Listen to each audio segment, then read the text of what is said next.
मेरे घर में अचार आपको पूरा साल डाइनिंग टेबल पर नजर आएगा। ना रंग खराब होगा और ना ही खुशबू। अचार बनाने का ऐसा रिवायती तरीका जो मैंने भी अपनी अम्मी से सीखा है। तो अचार बनाने के लिए सबसे पहले तो मैं क्या करती हूँ, मैंने ले लिया यहाँ पर हरी मिर्चें। सेम रेसिपी आप केरी का अचार बना सकते हैं, गाजर मूली का अचार बना सकते हैं। तो यहाँ पर मेरे पास हरी मिर्चें, जिन्हें धोने के बाद खुश्क करें और डंडी निकालने के बाद दरमियान में से एक कट लगा लें। चलें जी, 1 पाव के बराबर मेरे पास हरी मिर्चें हैं और ये सीज़न की हरी मिर्चें हैं जो ज़्यादा तीखी नहीं हैं। तो सारी मिर्चों को मैं ऐसे ही कट लगाकर एक साइड पर रखती जाऊँगी। अब हरी मिर्च के साथ मैं लेमन यानी कि नींबू का इस्तेमाल करूँगी। तो सेम क्वांटिटी में मेरे पास लेमन है।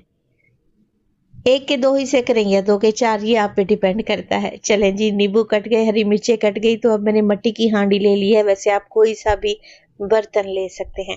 हरी मिर्चें और नींबू मिट्टी की हांडी में डालें। अब शामिल करेंगे इसमें 1 टेबल स्पून भर के नमक का और हाफ टेबल स्पून हल्दी।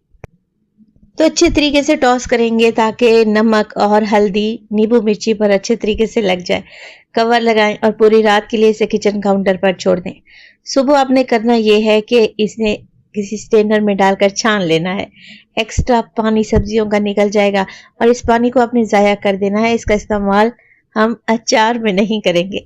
अब अचार के मसाले भी देख लें, स्क्रीनशॉट ले लें ताकि आप लोगों के लिए इजी रहे। वैसे मैंने धनिया, जीरा, इसके अलावा सौंफ, राई दाना, मेथी दाना और कलौंजी का इस्तेमाल किया है। कलौंजी को छोड़कर बाकी के सारे मसाले दरदरे से पीस लें। अब एक बड़े से बर्तन में सरसों का तेल डालें। जो मसाले हमने पीस कर रखे हुए थे कलौंजी समेत, वो ऐड कर दें। नमक डालें, लाल मिर्च का पाउडर और कुटी हुई लाल मिर्च भी डालेंगे, हल्दी भी शामिल करेंगे। कलर बड़ा जबरदस्त आता है। मिक्स कर लेते हैं अच्छे तरीके से। अच्छा, अभी मैंने तेल की मिकदार थोड़ी डाली है। जब मैं सारी चीज़ों को अच्छे तरीके से मिक्स कर लूँगी ना, तब मैं जार में मज़ीद ऑयल ऐड करूँगी, क्योंकि अचार ऑयल में भीगा रहेगा तो कभी भी ख़राब नहीं होगा।